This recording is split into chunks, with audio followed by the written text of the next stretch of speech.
नमस्कार, candid conversations के नए एपिसोड में आपका स्वागत है। आज मंगलवार है और हम लोग हर बार की तरह प्रोफेसर अभय दुबे सर से बात करेंगे। हम लोग आज अमेरिका में हैं, हालांकि अभय दुबे सर दूसरे शहर में हैं और मैं दूसरे शहर में हूँ। सर, जब हम लोग यहाँ हैं तो उस समय बिहार का चुनाव अनाउंस हो चुका है। उस पे हम लोग एक सवाल के बाद आएंगे, लेकिन सर एक जो अभी वहाँ पे चिंताजनक स्थिति है, आपने देखा हो कि चीफ जस्टिस ऑफ इंडिया आज सीजेआई गवई जी के ऊपर एक किसी सरफिरे वकील ने जूता फेंका, जो जो या जूता फेंकने की कोशिश की। ये कोशिशें पहले भी होती रही हैं बहुत से नेताओं के ऊपर, लेकिन सीजेआई के ऊपर शायद इस ढंग से पहली बार ये प्रयास हुआ। और बिल्कुल। जो इसके पीछे का जो कारण है और उसके बाद जो हो रहा है वो ज्यादा चिंताजनक है। हुँ, उसने जूता फेंकने के बाद ये कहा कि सनातन धर्म का अपमान नहीं सहा जाएगा। हुँ, अ, चूंकि शायद वो अभी सीजेआई गवई ने मॉरिशस में जाकर के कहीं कहा कि भाई कि ये देश संविधान से चलेगा, बुलडोजर से नहीं चलेगा। हुँ, इसमें कोई खराब बात नहीं है, ये कोई भी होता है तो यही कहता है। इवन अगर योगी जी से पूछा जाए तो योगी जी भी यही कहेंगे, इसमें कोई ऐसी बात नहीं है। लेकिन सर अब उसके बाद जो हो रहा है, राइट विंग के जो ट्रोल्स हैं और जो सोशल मीडिया के इन्फ्लुएंसर अपने के कहते हैं, वो सीधे सीधे हिंसा भड़का रहे हैं। हुँ। और अभी खबर आई है कि शायद एक अजीत भारती नाम के आदमी को यूपी पुलिस ने हिरासत में भी लिया है। मुझे कोई बहुत उम्मीद नहीं कि उनका कोई बहुत न्याय होगा, लेकिन फिलहाल मेरा सर सवाल जो है, अच्छा उस दिन जब ये जूता हुआ तो उसके 2-3 घंटे के बाद प्रधानमंत्री मोदी जी ने कुछ ट्वीट भी किया कि नहीं नहीं ये नहीं होना चाहिए था। शायद ये लोग जो अति उत्साह में कर रहे हैं और सारा जो इसका नैरेटिव बनाया जा रहा है वो ये बनाया जा रहा है कि दलित सीजीआई की वजह से सनातन धर्म का अपमान हो रहा है, तो सीधा सीधा कहीं से वो दलित वर्सेस अपर कास्ट या दलित वर्सेस जो सनातनी हिंदू अपने को कहते हैं, वो एक नैरेटिव गढ़ा जा रहा है। मेरा कहना सर ये है कि जो अति उत्साही लोग हैं ये तो राहुल गांधी का ही काम आसान कर रहे हैं ना, क्योंकि यही तो राहुल गांधी प्रूव करना चाहते हैं बार बार, और इससे तो उनका फायदा ही होगा। वो शायद कहीं भाजपा का नुकसान कर रहे हैं इससे। इस पूरे प्रकरण पे सर जो हो रहा है उस पर सर मैं आपका एक स्टेटमेंट चाहता हूँ। देखिए, ये एक बड़ी तस्वीर है, ये एक बिग पिक्चर है और इस बिग पिक्चर के अंदर एक बहुत बड़ा रंग जिसमें आपने सीजीआई वाली घटना का कहा, ये दिखाई पड़ता है। इससे पहले 4 अक्टूबर को जो एक वीडियो आया था जिसके अंदर एक हरिओम वाल्मीकि नामक दलित युवक को ऊंचाहार में लोगों ने ड्रोन चोरी के शक में पीटते-पीटते जान से मार दिया और वो मरने से पहले उसने राहुल गांधी के लिए अपनी आर्त पुकार लगाई। फिर लोगों ने ठाके लगाते हुए कहा नहीं हम तो बाबा के आदमी हैं। तो ये घटना हुई, आप इस घटना को और इस घटना के साथ जोड़ लीजिए, तो आपको दिखाई पड़ेगा कि वो तस्वीर तकरीबन पूरी होती हुई दिख रही है। अब इन तमाम घटनाओं से दिखाई पड़ रहा है कि जो हिंदुत्व की राजनीति है, उसने एक तरह का भ्रम पैदा किया था, एक तरह का धुंधलका उसने तैयार किया था। उस धुंधलके में लगता था कि शायद ये कमज़ोर जातियों को एक पॉलिटिक्स में लेवल प्लेइंग फील्ड देने को तैयार है। इसलिए पिछड़े वर्ग के एक हिस्से ने, अच्छे खासे हिस्से ने और दलित वर्ग के अच्छे खासे तो नहीं लेकिन एक छोटे से हिस्से ने ऊंची जातियों के साथ जुड़कर 45 से 50% की एक हिंदू एकता भारतीय जनता पार्टी का जो कैचमेंट एरिया है उसमें तैयार की थी। ये पूरा का पूरा प्रयास एक तरफ तो बिखर रहा है बुरी तरीके से और दूसरी तरफ भारतीय जनता पार्टी का आला कमान, राष्ट्रीय स्वयंसेवक संघ के रणनीतिकार, ये सब लोग मिलकर इस तरह की एक अक्षमता प्रदर्शित कर रहे हैं कि वो इसको नियंत्रित नहीं कर पा रहे हैं। आपने जिन अजीत भारती का जिक्र किया, मुझे नहीं पता ये वही सज्जन है कि नहीं है। और भी कई लोगों का नाम अजीत भारती हो सकता है। तो अजीत भारती के नाम से एक एक्स के ऊपर एक राइट विंग का एक हैंडल भी है। जी जी, उसी की बात कर रहा हूँ मैं, उसी की वही बात है। कर रहा हूँ। जी उनको जी। देखिए, उनको यूपी पुलिस ने क्यों गिरफ्तार किया? उनको तो पुलिस उनकी रक्षा करती थी। जी। पुलिस तो उनकी जब एक बार कर्नाटक की शायद पुलिस उन्हें गिरफ्तार करने आई थी, तो पुलिस उनकी हिफाजत में खड़ी हो गई थी उत्तर प्रदेश की। अब उन्हें क्यों गिरफ्तार किया गया है? कोई जानकारी है आपके पास? नहीं, वो इसीलिए सीजीआई के खिलाफ जो हिंसा भड़काने की बातें उन्होंने बाकायदा एक टॉक शो करके, और आप अगर आप वो वीडियोस देखेंगे तो बहुत ही आपत्तिजनक है। मैं यहाँ क्या हाँ, बोलूँ, हाँ। वो कहा जा रहा है कि मैं वैसे तो गांधीवादी हूँ, लेकिन अगर मैं गांधीवादी ना होता तो कोई तो हिंदू होगा कोर्ट में जो जाए और सीजीआई गवई की मुंडी को जो है दीवार से टकरा के दो फाड़ कर दे, उनकी गाड़ी को घेर ले, हालांकि मैं गांधीवादी हूँ। मतलब इस ढंग से वो हाँ, नहीं, नहीं, वो ऐसे ही वो बाकायदा। इसी तरह हाँ। वो सज्जन इसी तरह की बात करते हैं और उनके बारे में क्या कहा जाए। ये सारे के सारे लोग 2014 में जब नरेंद्र मोदी सत्ता में आए, तो ये ट्रोल्स की एक बहुत बड़ी मंडली तैयार की गई। इसमें कुछ ट्रोल उनके खासुल खास थे। बिल्कुल साफ लगता था कि उनसे एक तार बने हुए हैं और वहीं से उनको हर तरह का समर्थन, चाहे वो आर्थिक हो, चाहे वो राजनीतिक हो, चाहे वो कानून और पुलिस का हो, वो सब उनको प्राप्त होता था। ये इन सबको मैं नॉन स्टेट एक्टर्स कहता हूं। ये डिजिटल एज के बजरंग दली हैं, जो 90s में जो 90 के दशक में जब राम जन्मभूमि आंदोलन चल रहा था तो डिजिटल एज आई नहीं थी। तो वो बजरंग दली क्या करते थे कि वो घूम घूम के मारपीट करते थे, चित्र प्रदर्शनियों पे हमला करते थे, कवियों की पिटाई लगाते थे, कुछ कहीं भी घुस जाते थे और उत्पात मचाते थे, किसी को भी चांटा मार देते थे, गाली देते थे। वो ये सब ये करते थे बजरंग दली।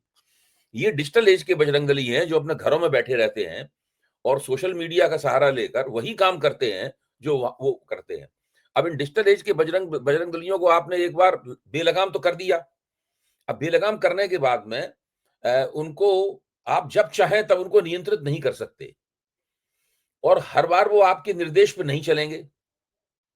ऐसा नहीं होता कि वो हर बार बैठे हुए हैं आपके निर्देश की प्रतीक्षा कर रहे हैं कि आप वहां प्लान बना के भेजें, योजना बना के भेजें, उसके हिसाब से फिर वो लिखें। बोले उनको तो एक मोटे मोटे तौर पे एक गाइडलाइन है कि भाई समाज में लगातार सांप्रदायिकता फैलानी है, उत्पात फैलाना है। आपको ध्यान होगा जब कर्नाटक का चुनाव चल रहा था उससे पहले ये सनातन वाला फंडा उठाया गया। उससे पहले सनातन वाला फंडा नहीं, इस सनातन का अपमान हो रहा है, ये अभी कर्नाटक के चुनाव के पहले ही से शुरू हुआ है पूरा का पूरा।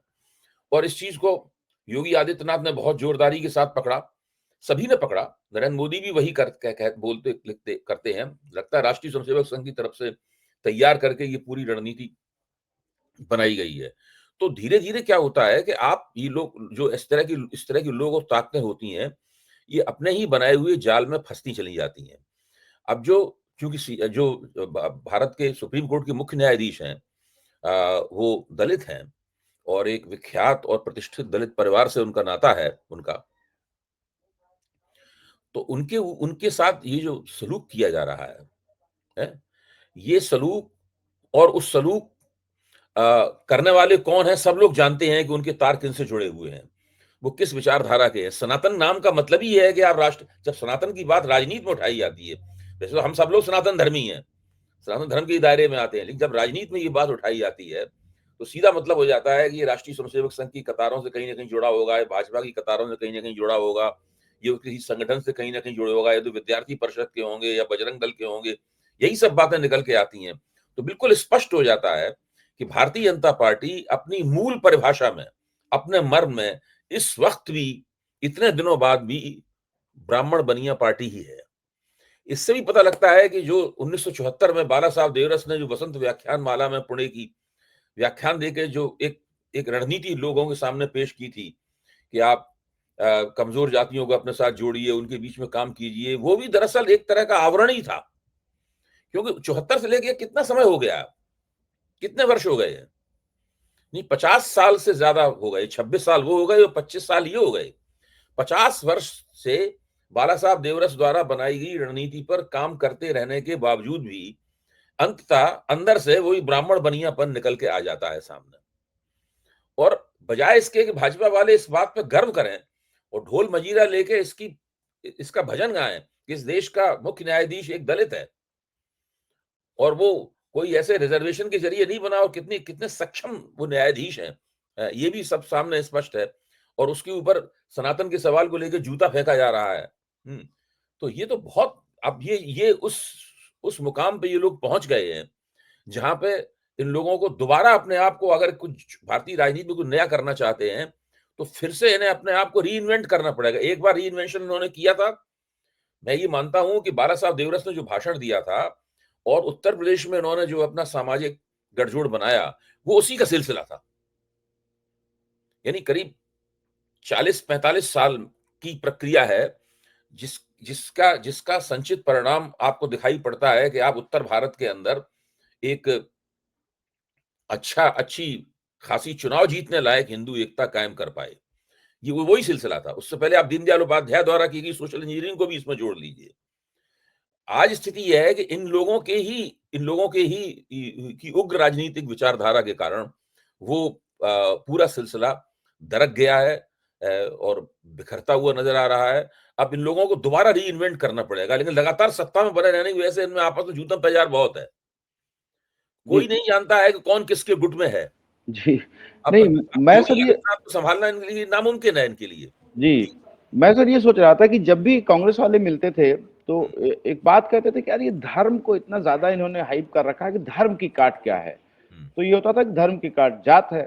तो हुँ, राहुल गांधी ने एक वो जात वाला पकड़ा कि जाति जनगणना कराएँगे और दलितों के साथ रहूँगा, ओबीसी के साथ रहूँगा, अल्पसंख्यकों के साथ रहूँगा। लेकिन शायद मुझे लग रहा है कि ये तो बुराई ही बुराई का अंत कर डाल रही है। ये लोग ही वो नैरेटिव तैयार कर दे रहे हैं कि नहीं, हम तो ये दलित के खिलाफ हैं। हालाँकि सोचिए, सीजेआई अगले महीने रिटायर हो रहे हैं। ये लोग 6 महीने नहीं बर्दाश्त कर सकते। और अब मानिए कि अभी तक सीजेआई गवाही ने ऐसा कोई लैंडमार्क जजमेंट नहीं दिया है जिससे कि कोई हिंदुओं का या कोई नहीं, और जो भाजपा उन्होंने का बहुत बुलडोज़र नुकसान। वाली बात कही, आपने ठीक ही कहा, बुलडोज़र वाली बात की, वो कुछ सनातन धर्म के खिलाफ कैसे जाती है ये बात वो? तो मतलब ऐसी कोई बात नहीं उसमें कि सनातन धर्म या हिंदुओं या भाजपा का कोई नुकसान हुआ हो। ये तो बहुत साधारण सी बात है। हुँ, तो वो शायद बुराई ही बुराई का अंत कर रहे हैं कि वो लोग खुद ही इतने ज्यादा इस समय हुआ है कि दलितों के खिलाफ वो बोलेंगे ही बोलेंगे। दलित सीजेआई बर्दाश्त नहीं करेंगे, उल्टी सीधी बातें करेंगे। खैर, लेकिन सर ये बिहार चुनाव चूंकि सर पे है और बिहार में ये वाली जो राजनीति है, अगड़ा वर्सेस पिछड़ा का, बिहार में धर्म की राजनीति नहीं होती हिंदू मुसलमान की, वहाँ अगड़ा वर्सेस पिछड़ा होता है। हुँ। ये आपको लगता है गलत टाइमिंग हो गई है भाजपा की ये, और शायद इसी वजह से अरेस्ट किया गया होगा, या अरेस्ट करके फिलहाल बिहार चुनाव तक उनको अंदर रखा जाए, अजीत भारती के जैसे लोगों को। आपको ध्यान होगा कि जब ऊना में दलितों की बड़ी निर्मम पिटाई की गई थी ऊना में, आपको याद होगा। उसके पहले रोहित वेमुला कांड हुआ था, जब स्मृति ईरानी शिक्षा मंत्री थीं, मानव संसाधन मंत्री थीं। तो उस वक़्त हम लोगों को एक बारगी ये लगा था कि अब भारतीय जनता पार्टी को दलितों के वोट नहीं मिलेंगे, हम लोग गलत निकले। उसी वक़्त वो कांड भी हुआ था जिसमें सुधा भारद्वाज वगैरह को भीमा कोरेगाँव कांड भी हुआ। फिर वो मुकदमा भी बनाया गया, ऊना वाली घटना हुई और ये रोहित वेमुला कांड हुआ। तो उसमें दलितों पर अत्याचार का एक सिलसिला दिखाई पड़ा। अच्छा, भारतीय जनता पार्टी ने उसको दलितों पर अत्याचार के बजाय उसको अम्बेडकरवादियों के खिलाफ संघर्ष के रूप में चित्रित किया और दलितों के बीच में जो अम्बेडकरवादी हैं, उनकी संख्या कम है काफ़ी। यानी जो अपने आप को अम्बेडकरवादी एक्टिविस्ट कहते हैं और आगे बढ़ते हैं, वो ऐसा नहीं है कि सारे दलित अम्बेडकरवादी हों। वो अम्बेडकरवादी, अम्बेडकर के नाम की आदर करना अलग बात है, लेकिन अम्बेडकरवादी होना एक अलग बात है। तो उनके ऊपर इन लोगों ने कानून को, लॉ को वेपनाइज़ किया और इन लोगों को इसके ज़रिए मुकदमे लगाए, ये सब उन्होंने किया है उन्होंने। तो उसमें ये लोग बच गए और इनको दलितों के वोट जितने मिलते थे, उतने मिलने जारी रहे उन्होंने। 2019 के चुनाव में भी और बाद में भी दलितों के वोट मिलने इनको जारी रहे। अब ये दलितों के खिलाफ अत्याचार का ये जो नया दौर आया है, इस नए दौर में इनके लिए बहुत मुश्किल हो गया है कि ये अब पुराने हथकंडे का इस्तेमाल करके दोबारा फिर से दलितों के वोट प्राप्त कर लें।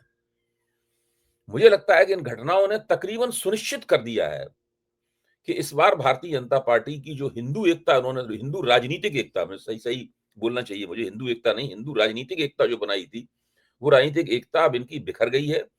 दलित भी इससे बाहर निकल गए हैं और राहुल गांधी ने, अखिलेश ने, तेजस्वी ने जिस तरीके से कमजोर जातियों के गठजोड़ को अल्पसंख्यकों के साथ मिलाकर जो अपनी राजनीतिक बिसात बिछाई है, अगर थोड़ा इनके पास कार्यकर्ता और हों या बूथ मैनेजमेंट इनका बेहतर हो, तो मुझे नहीं लगता कि ये इनको चुनाव जीतने में दिक्कत होगी। ज़मीन इनके लिए बिल्कुल पकी हुई है।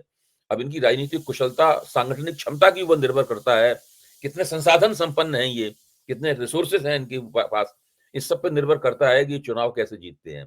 भाजपा बिहार के अंदर तो वैसे भी नेतृत्वहीन स्थिति में खड़ी हुई है। आप देखिए जी। ना, इनके जितने भी बड़े नेता हैं, उन सबके ऊपर भ्रष्टाचार के इल्ज़ाम हैं। भ्रष्टाचार की नहीं, हत्याओं के इल्ज़ाम है उनके ऊपर। वो खुद ऐसे वीडियो घूम रहे हैं, खुद ही वो दावा कर रहे हैं कि उनसे बड़ा गरेट गाली देने में विशेषज्ञ कोई है नहीं हिंदुस्तान में, हैं। जो अध्यक्ष हैं, जो पूर्व अध्यक्ष हैं, सम्राट चौधरी पूर्व अध्यक्ष हैं, दिलीप जायसवाल मौजूदा अध्यक्ष हैं, अशोक चौधरी हैं, सब इन सारे लोगों की साख सार्वजनिक जीवन में गिर चुकी है। सुशील मोदी अब इस दुनिया में है नहीं इस वक़्त। तो इस वक़्त कोई है नहीं पूरे एनडीए में जो भारतीय जनता पार्टी की झंडा बरदारी कर सके और जनता के सामने खड़े होके कह सके कि देखिए हम हैं इसके नेता। जी, नहीं सर, मेरा सवाल इसी पे था अगला कि बिहार में तो सही बात है कि भाजपा के पास कोई चेहरा नहीं है। नीतीश जी का जो चेहरा है वो शायद अब रोज़ उनके वीडियोज़ आ रहे हैं कि वो शायद वो बीमार हैं, या उनकी उनकी पारी अब खत्म दिखती है। हुँ, हुँ। उनके पास एक सबसे बड़ा फेस दिखता था नरेंद्र मोदी का, और आप कहते भाजपा का स्टाइल था कि 5 चरण, 4, 6 चरण, 7 चरणों में चुनाव हो, मोदी जी हर बार 4-4 जिले के लिए वहाँ पे रैली करें। अब लोग ये कह रहे हैं कि 2 ही फेज़ में चुनाव हो रहा है इस बार। हालांकि राजनीतिक दलों की मांग थी कि एक ही फेज में हो, लेकिन फिर भी 2 फेज में हो रहा, पिछली बार 3 फेज में हुआ था। अब प्रशांत किशोर भी कह रहे हैं कि मोदी जी का चूंकि वो ऑरा खत्म हो गया है कि मोदी जी के नाम पे वोट आए हैं और मोदी जी ज्यादा ज्यादा इस्तेमाल किए हैं, अब उन लोगों को भी लग रहा है कि ठीक है 2 चुनाव में करके 2 चरण में करके इसको खत्म किया जाए। हम्म। तो शायद मोदी जी, आपको लगता है कि सर वो मोदी जी वो जादू खो चुके हैं अब और बिहार में नहीं इफेक्टिव दिखते हैं? देखिए, वैसे भी मोदी जी का जादू जो था वो राज्य राज्य विधानसभाओं के चुनाव में लोकसभा के मुकाबले उस वक्त भी कमजोर हो जाता था जब वो अपने शिखर पे थे। तब भी मोदी मोदी जी कहाँ सारे राज्य विधानसभा चुनाव कहाँ जिता पाते थे? बहुत जगह हार जाते थे ये लोग, हैं। तो अब तो लोकसभा में भी उनका जादू कमजोर हो गया है। अच्छा, और उनको एक ग्रहण लग गया है मोदी जी को, उसको कहते हैं ट्रंप ग्रहण। मोदी जी को जो ट्रंप का ग्रहण लग गया है, उससे उनकी, और फिर जो ऑपरेशन सिंदूर जिस तरह उन्होंने चलाया और ट्रंप मिला के सब मिला-जुला कर मोदी जी को ये जो ग्रहण लगा है, उसकी वजह से वो बिल्कुल मुरझा गए हैं। वो मुसमुसे से लगते हैं, उनके चेहरे पे एक खिसियाहट सी मोदी जी की रहती है। उन और परिस्थितियाँ प्रतिकूल चली गई हैं और मोदी जी को भी लगता है कि अब तीसरी बार में सत्ता की सारी बागडोर मेरे हाथ में नहीं है। मुझे सत्ता जो है कुछ ऐसे लोगों से साझा करनी पड़ रही है जिनसे मैं पहले सत्ता साझा करने से इनकार करता था। जब मैं गुजरात का मुख्यमंत्री था तब भी उनसे सत्ता नहीं साझा करता था। 10 साल तक शुरू में प्रधानमंत्री रहा तब भी मैं उनके साथ सत्ता साझा नहीं करता था। तो मोदी जी की स्थिति हिंदुत्व की राजनीति के दायरे में भी अब उतनी मजबूत नहीं रह गई है जितनी पहले थी। जब वहां आपकी स्थिति कमजोर हो जाती है तो बाहर आपकी स्थिति उससे ज्यादा कमजोर होती है। जनता के बीच में वो स्थिति आपसे उससे ज्यादा कमजोर होती है। तो मोदी कोशिश करेंगे, पूरी जाएंगे बिहार में, अपने भीषण भाषण देंगे, वो सब करेंगे। अमित शाह की रणनीतियां भी चलेंगी, तरह तरह की तिकड़में होंगी, क्योंकि वो सब भारतीय जनता पार्टी को लगता है कि उसके पास वो सब हरबे हथियार हैं कि वो परिस्थिति को अपने पक्ष में मोड़ सकती है। वो सारी कोशिशें होंगी। जम के पैसा बांटा जा रहा है, ये तो कर ही सकते हैं, वो खजाने खोल दिए उन्होंने चुनाव जीतने के लिए। और उसका असर भी बहुत से हमारे साथियों का कहना है जो बिहार की राजनीति पर निगाह रखते हैं, उनका कहना भी है कि कुछ कुछ उसका असर भी है। लोग कह भी रहे हैं कि भाई पैसा मिल रहा है तो हम इनको वोट दे देंगे। तो हो सकता है कि वो अपने खिलाफ जो एंटी इनकम्बेंसी है उसको थोड़ा सा मंद कर पाए। लेकिन मुझे लगता है कि जब परिस्थिति आपके खिलाफ होती है तो ये हथकंडे अंततः आपके काम नहीं आते हैं। जी। सर, ट्रंप की बात कही आपने, यहाँ पे सर जो हमने यूएस में आकर के फील्ड के में लोगों का कहना है कि ट्रंप को शायद मोदी से कुछ व्यक्तिगत समस्या है। भारत से शायद उनको इतनी समस्या नहीं है, लेकिन मोदी जी से कुछ व्यक्तिगत समस्या है, बहुत सी बातें भी आई। हम्म। और आपको सर लग रहा है कि यहाँ पे आकर के कि हाल फिलहाल मोदी से संबंध सुधरने की उम्मीद है ट्रंप की? नहीं, हो ही नहीं सकता, संबंध नहीं सुधर सकता। उसका उसके उसके व्यावहारिक कारण है। व्यावहारिक कारण ये है कि ट्रंप से अमेरिका की न्यायिक व्यवस्था ने, अमेरिका की अदालतों ने एक सवाल पूछा है कि आपको राष्ट्रीय इमरजेंसी की हालत में तो आपको इस तरह से टैरिफ वगैरह का लगाने का अधिकार है। आपने लेकिन क्यों लगाया? अभी राष्ट्रीय इमरजेंसी की, नेशनल इमरजेंसी की तो हालत नहीं है। तो ट्रंप ने सुप्रीम कोर्ट में इसके खिलाफ एक तर्क दिया है। ट्रंप का कहना यह है कि भारत चूंकि रूस से तेल खरीद रहा है और उससे अ, जो रूस का जो वार एफर्ट है, रूस ने यूक्रेन के खिलाफ युद्ध छेड़ रखा है, उसको बल मिल रहा है। इसलिए ये अमेरिका के लिए एक राष्ट्रीय आपात स्थिति है। ये बाकायदा लिखित हलफनामा दाखिल किया है सुप्रीम कोर्ट में ट्रंप प्रशासन ने। तो जब आप ऐसा करते हैं, इसका मतलब ये है कि उस वक्त तक तो आप इस तर्क को वापस नहीं ले सकते जब तक सुप्रीम कोर्ट कोई फैसला ना दे दे। तो वो जब तक वहां फैसला नहीं होगा तो हल्फनामा दाखिल रहेगा, तो ट्रंप पीछे नहीं हट सकते इस बात से लेके कि भारत रूस से तेल खरीद रहा है। या तो भारत ऐलान कर दे कि रूस से हम तेल नहीं खरीदते, वो भारत करेगा नहीं, क्योंकि रूस से तेल न खरीदने का मतलब होगा कि रूस से हथियार भी मिलने बंद हो जाएंगे और दूसरी चीजें भी मिलनी बंद हो जाएंगी। रूस से तो भारत के जो लेन देन के संबंध है वो बड़े बहुमुखी किस्म के हैं। वो केवल तेल तेल तो रूस से अब खरीदना शुरू किया है भारत ने, पहले 3-4 साल से। उससे पहले तो भारत रूस से तेल नहीं लेता था, दूसरी चीजें लेता था। तो अब तो रूस से इस तरह से देखा जाए तो बहुत मुश्किल है इनके लिए। ये रूस से तेल खरीदना बंद नहीं कर सकते और ट्रंप उस हलफनामे को वापस नहीं ले सकते वहां पर।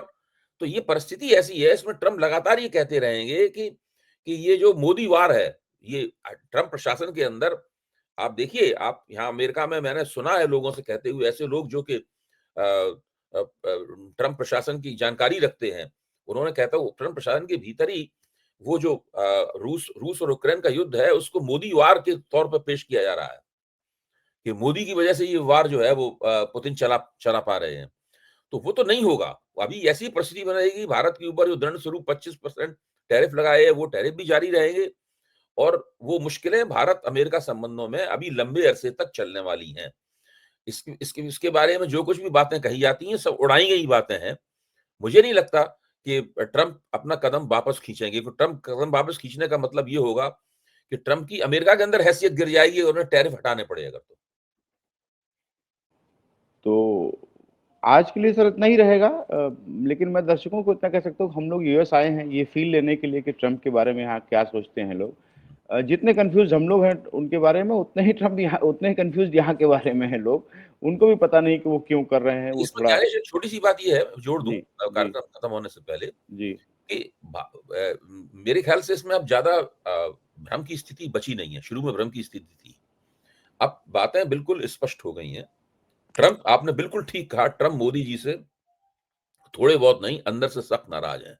जब वो कहते हैं कि ये मोदी इज़ माय फ्रेंड, तो वो एक तरह से व्यंग, अब हमें दिखाई पड़ता है कि वो व्यंग में इस बात को बोलते हैं। वो तंज़िया लहज़ा होता है उनका, कि ये मेरा दोस्त है, मैं इसे दुरुस्त करता हूँ, मतलब जो है। तो ये इस तरह होता है, वो बहुत नाराज़ हैं, जिस तरीके से बाइडेन के ज़माने में ये मिले नहीं ट्रंप से, वो सब बातें धीरे-धीरे करके ट्रंप के दिमाग में हैं। और जिस तरह मोदी जी एक बदला पसंद, बदला लेने के लिए आतुर रहने वाले राजनेता हैं, ट्रंप भी उसी तरह के राजनेता हैं। तो वो मोदी जी से जम के हिसाब चुकता कर रहे हैं इस वक्त। और वो ये भी चाहते हैं कि भारत और अमेरिका के जो आर्थिक संबंध हैं, उसमें जो भारत की तरफ झुका हुआ ट्रेड व्यापार प्रतिशत का व्यापार घाटे का मामला है ना, इसको भी किसी न किसी तरह दुरुस्त किया जाए। तो ये सब भी वो चाहते हैं। जी। जी। तो आज के लिए इतना ही, और हम लोग भारत जल्दी ही लौटेंगे। बिहार चुनाव तब तेज होगा और हम लोग बिहार चुनाव से लेकर के अमेरिका में हमने क्या देखा उसके बारे में विस्तार से बातें बिल्कुल, करेंगे। बिल्कुल। जी, हमसे बात करने के लिए बहुत धन्यवाद। दर्शकों का भी बहुत धन्यवाद। Thank you so much.